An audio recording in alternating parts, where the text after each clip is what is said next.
O livro de Levítico. Para muita gente, soa como um emaranhado de regras antigas, talvez até distantes da nossa realidade. Mas, e se no coração de tudo isso existisse uma única e poderosa ideia? Um convite para que a humanidade pudesse refletir o próprio caráter de Deus no mundo. Esse é o chamado à santidade, e é mergulhando nos capítulos 19 a 21 que a gente vai tentar entender o que isso de fato significa.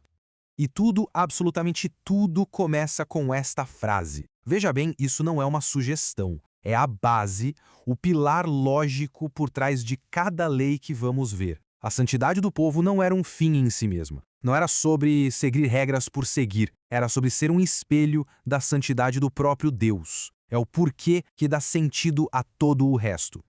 Para a gente entender essa ideia a fundo, vamos seguir por 5 etapas. Primeiro, o chamado à santidade em si. Depois, vamos ver como isso se aplicava no dia a dia. Em seguida, a justiça por trás desse conceito, o padrão ainda mais elevado para os sacerdotes e, por fim, o que tudo isso pode significar para nós hoje. Vamos então ao ponto de partida. Essa busca pela santidade não foi uma filosofia que nasceu entre os homens, não foi uma ideia de autoajuda, foi uma ordem divina. Uma instrução clara, direta, de Deus para Moisés, com um destinatário muito específico: todo o povo. E aqui está o ponto crucial. Para quem era essa ordem? A toda a comunidade de Israel. Pense um pouco no que isso significa. A santidade não era algo restrito a uma elite espiritual, a um grupo de sábios. Não. Era um projeto comunitário que envolvia cada homem, cada mulher, cada família. Todos, sem exceção, eram chamados. Certo. Mas como é que essa grande ideia de ser santo funcionava na vida real, na prática? Bom, o capítulo 19 de Levítico funciona quase como um manual de instruções. É ele que transforma esse ideal em ações bem concretas para o dia a dia da comunidade.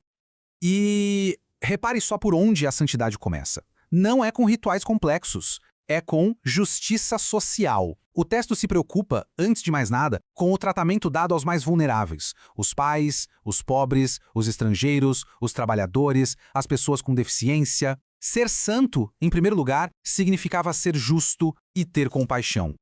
A santidade, claro, ia além. Ela se estendia para a integridade na vida pessoal, nos negócios e na vida espiritual. Honestidade no comércio, fidelidade na adoração, verdade nos juramentos. E bem no meio de todas essas regras práticas, surge aquela ordem então conhecida: amar o próximo como a si mesmo. Percebe? Em Levítico, o amor não é só um sentimento, é uma ação de integridade. E tem um detalhe: várias e várias vezes ao longo dessas leis, o texto repete essa frase. É como se fosse uma assinatura divina no fim de cada mandamento. Isso servia para lembrar o povo o tempo todo da fonte e da autoridade por trás de tudo aquilo. Não era uma lista de regras aleatórias, mas uma instrução que vinha daquele que os tinha escolhido. Ok, se a santidade era assim tão importante, o que é que acontecia quando ela era violada? O capítulo 20 não deixa nenhuma dúvida sobre isso. As consequências eram levadas com a máxima seriedade.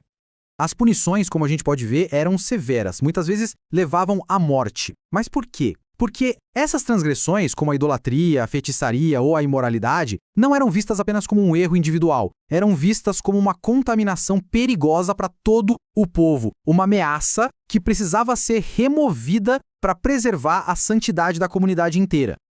E mesmo depois de detalhar punições tão duras, o texto volta para o tema central. A meta final nunca foi a punição, mas a consagração. A obediência aos decretos era o caminho prático para que o povo pudesse se manter nesse estado de santidade que Deus pedia. Agora, se a nação inteira deveria ser santa, imagine só aqueles que serviam como uma ponte direta com Deus, os sacerdotes. Para eles, o padrão de pureza era ainda mais elevado. E o capítulo 21 é inteiramente dedicado a essas regras.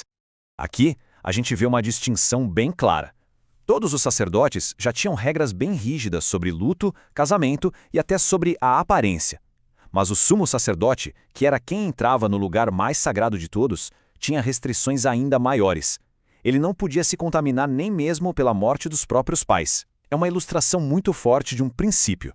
Quanto mais perto da presença de Deus, maior o padrão de santidade exigido. E não parava por aí.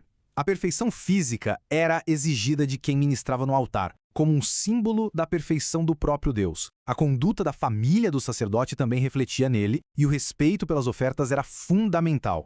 Tudo isso só reforçava a seriedade e a pureza que eram necessárias para se aproximar do sagrado. E no final, depois de todas as leis, todos os esforços e todas as exigências, o texto nos lembra desta verdade fundamental. Embora o povo tivesse a responsabilidade de obedecer, a fonte da santidade não vinha do esforço humano, vinha de Deus. É Ele quem, em última análise, santifica o seu povo. Passados milhares de anos, fica a pergunta: o que a gente faz com essas leis tão detalhadas? O que essa busca intensa por um padrão divino nos diz hoje? Como é que essa ideia do sagrado se manifesta no nosso mundo? Esta é uma produção da Primeira Igreja Batista de Guarulhos, um ponto de encontro entre Jesus e o pecador. A busca pela santidade, lá em Levítico, com todo aquele foco em justiça, em integridade e pureza, continua a ecoar. A pergunta que fica pra gente é: o que esses códigos antigos, que buscavam refletir o caráter de Deus na comunidade, nos inspiram a construir hoje?